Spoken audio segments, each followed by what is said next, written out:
While her freezing hands caress my skin like ice, her hot, soft lips brush against my face like a velvet cloth.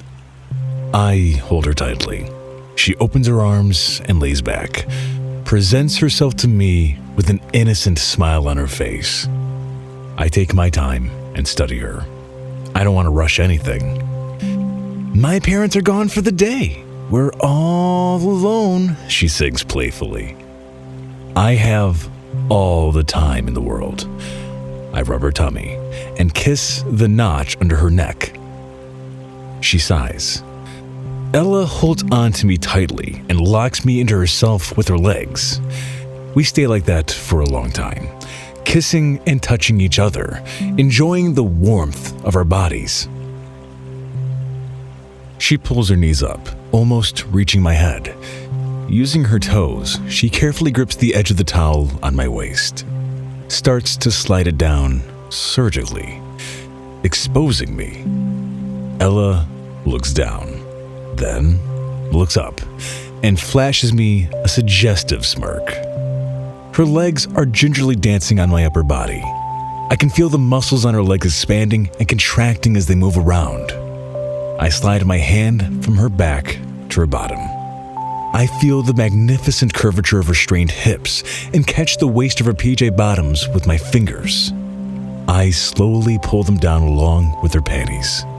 I feel a gush of warmth in my hand. I touch her silky smooth bare bottom.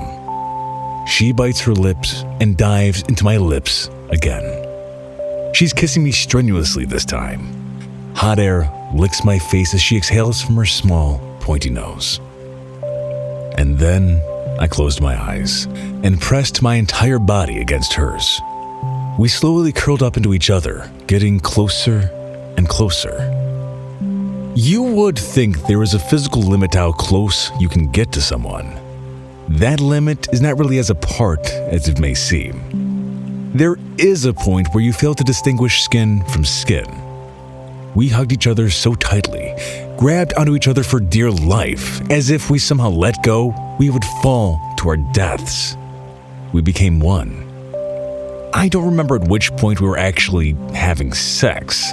With that amount of love and such a strong intimacy, you don't really understand what's going on. You don't pay attention to how you're satisfying yourself and your partner. It's not about tips and tricks anymore. It's not about knowing what limb to touch or where to kiss, lick, or do whatever. That level of unity transcends virtually every health magazine bullshit you can read about sex and intimacy. Time loses meaning. That night, I don't remember for how many hours, we were inseparable. We didn't say a word the entire time. No screaming, no loud noises, just heavy breathing. Lots of heavy breathing. The only thing that I cared, her hands weren't cold anymore. Her touch was warm to me for the first time. And the only memory I cherished more than anything else was the feeling that as if we have known each other for all our lives. That night, Ella wasn't a couple months old friend whom I cheated on my girlfriend or betrayed my best buddy for. She was the one person dearest to me, above everyone else. She was my missing piece. After a long, long time passed, I remember finally whispering, "I love you," and falling into the deepest, most relaxed sleep I have ever had. It was almost dawn when I woke up. Ella woke up with me. "I have to tell you something," I told her. She looked at me, scared and upset. "I have to go to Hong Kong for 2 months. Today. I won't be able to spend the rest of the summer with you." Whatever she was expecting, hearing this news relieved her. She sighed and planted a passionate kiss on my cheek. "It's okay. We'll see each other in school," she whispered to me softly. "After all, I have you now." I could not have been happier. Hong Kong seemed like a punishment after everything that has happened, but I knew Ella would wait for me. Ella sent me away, convinced me that if we spent even more time, or if she would come to LAX to see me off, the distance and time would have been even harder to bear. I agreed. As I was dragging my feet to leave her, I kissed her so much she had to physically push me away. Giggling with a sleepy face, "Go now! Go or you'll miss your flight!" I went home, hastily packed my bags, and left for the airport. All I could think of was her. The cab driver had to ask me, "Where to?" like 3 times. After I landed and got settled in Hong Kong, we started talking on Skype. It was new back then, and the connection was shitty, but it was better than nothing. Every day we would talk, sometimes for hours. There was so much time difference, I was almost an entire day ahead of LA. But we made it work. Our intimacy was not limited to sex, and our friendship was more than just ambiguous flirting. The things we shared, the moments we lived, even though they were digital and thousands of miles apart, I was still in heaven. A month later, I came home from work one day, and there was no response to my calls. I figured she must be busy or out or something else came up. I didn't think much of it and went on with the rest of my day. Next day, same thing. Well, unless you are a seriously paranoid person, you don't think of worst-case scenarios until your buddy calls you. I didn't remember how I responded to that. I still don't. I only know what Pete, Mom, and Dad told me. Turns out, I dropped the phone and was unreachable for an hour. I don't know what happened in that hour. Then, they say that I called my folks. By then, Pete told them already. And they knew I wasn't going to be able to make my way back on my own. As I was speaking to, or screaming to, Mom, Dad was already buying plane tickets. I didn't realize my mom was crying on the phone, knowing her son was in so much pain and she was unable to help me. I was screaming so much, my voice was all but gone. At some point, my dad picked up the phone, trying to calm me down. Years later, I asked him once, just once, what happened that day.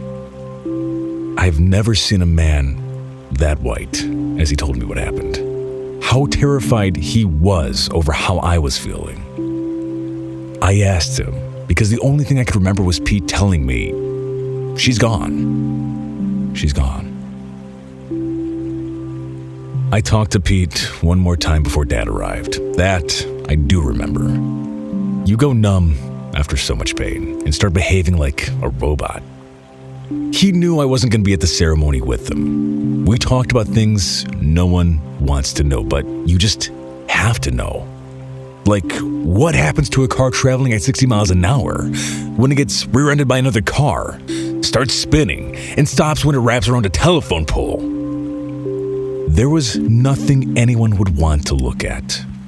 No open casket, just a box. While her family was burying Ella, I was on a plane back to the States. I didn't have the power to go back to LA and be there with her family. I didn't want to go back to college and be all by myself. I just wanted to go home. A year has passed since Ella's death. Mom and Dad were trying to play it cool. Pete was the only one keeping me sane. He too was affected by Ella's passing, but he was stronger. He didn't love Ella the way I did. Nicole was keeping her distance, avoiding me as best she could. On the anniversary of her death, I decided to visit Ella's grave. Got on a plane to LA. I still remember the first time I walked through those cemetery gates. It's never easy to visit the dead.